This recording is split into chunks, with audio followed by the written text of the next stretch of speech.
James Carville warns Democrats who they failed to reach.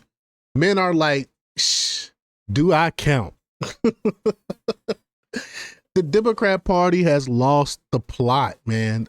They are antithetical to heterosexual men. Like, I don't understand it. I don't understand how can you be a heterosexual man, a Bible believing man, and you can be a Democrat, because the Democrats don't care anything about you. They hate you. In fact, they hate you and everything you stand for. How do you vote for a party that dislikes you? I don't understand. So we're going to talk about it. We're going to hear what the raging Cajun James Carville has to say about all of that. But before we get started, go ahead and hit that like button, share this out so we can get this information out there. Subscribe if you're not already a subscriber, and hit that alarm bell so you know when I'm putting out new stuff. Also, check out my link tree in the description. It has a link to my Patreon. That's where I talk about things that I can't talk about here. There's also a link to my Instagram and my X account, so follow me there as well. All right, so let's get into this news. Now, this comes from the Daily Wire, and they report that longtime Democratic strategist James Carville warned that if men were feeling let down by the Democrat Party, it was because Democrats had effectively erased them from society. Carville made the comments during a recent podcast appearance with host Don Cole of the People's Cabinet, and he argued that while it had been wise for the former Vice President Kamala Harris to choose a male running mate, but that's simply asking Governor Tim Walz to go from state to state screaming about how masculine he was had been ineffective at best. Not only ineffective, I think it harmed her. You had a effeminate man going around talking about how masculine he is. Masculine men don't sit around and talk about how masculine they are. It's weird for him to do that. But let's hear the clip from James Carville. Here we go. If you ever want to know, understand the problem we have with younger men, listen to NPR for 5 minutes, 4 times a day. I can't do it. And you will understand. I can't do it. I single him out there, plenty of other people. So they were told, the future is female. You must always believe the woman is never wrong. Hashtag me too. All right, Tara Reid. All right, and men are like, shit.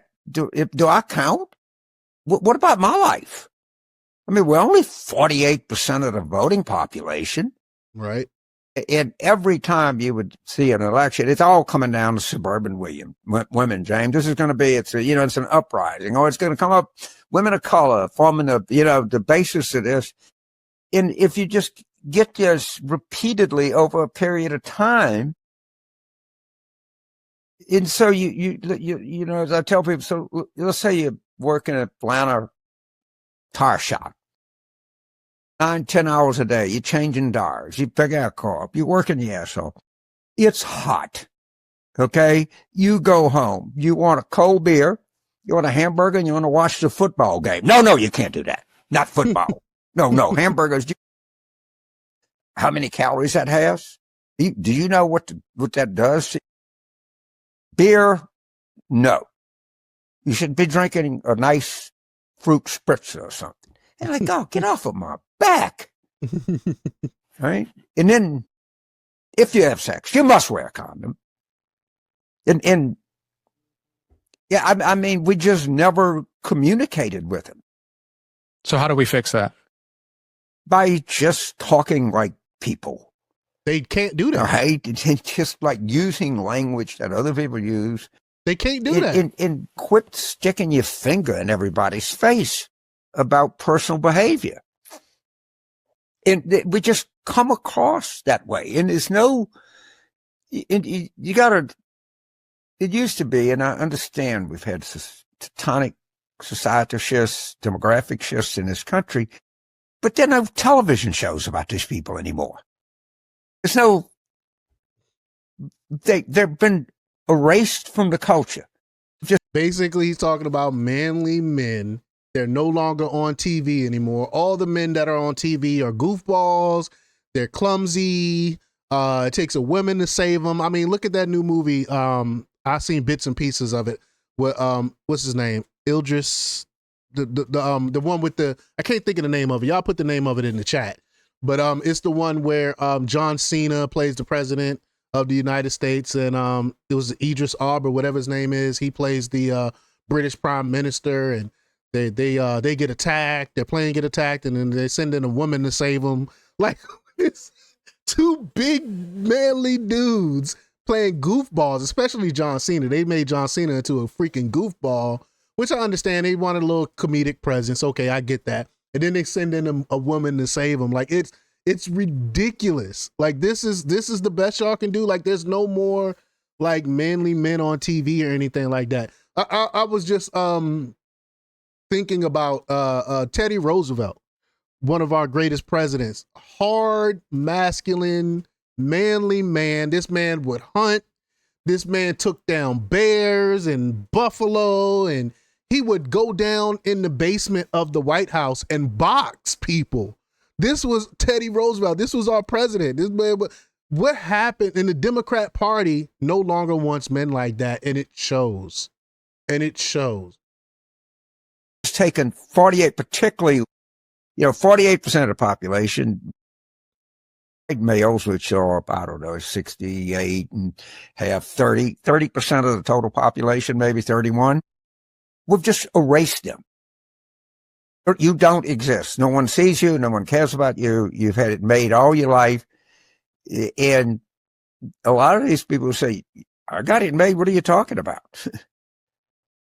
And we just lecture people too much. That's what it is. Yep. And as opposed to saying, man, you work hard. You look at male wage. Look at male wages compared to growth. I understand males don't make more than females, so shut up and don't bother me with that. But look how much the gap is closing. And what we do know is loss of status really irks people. Now, if you have $110,000 in the bank, you do, and I got 90. Okay, but if we both started with 100 and I lost 10 and you made 10, we have an entirely bigger range of feelings about the way that we feel. And we haven't shown the Democrats. I think Harris was like trying with Waltz. I got to give her some credit because he did scream he was masculine. He screamed enough to overcome everything else, but we do have a male problem, and a lot of it is urban culture. It really is. And when I say urban left-wing kind of NPR culture is really, really hurt us. He's right. He's absolutely right. But how can James Carville be this insightful and still vote Democrat? I don't understand that. But y'all let me know what y'all think about this. Leave y'all comments down below. Like, share, and subscribe. And check out jjthepsychotherapist.com for the latest news. Until next time. Peace.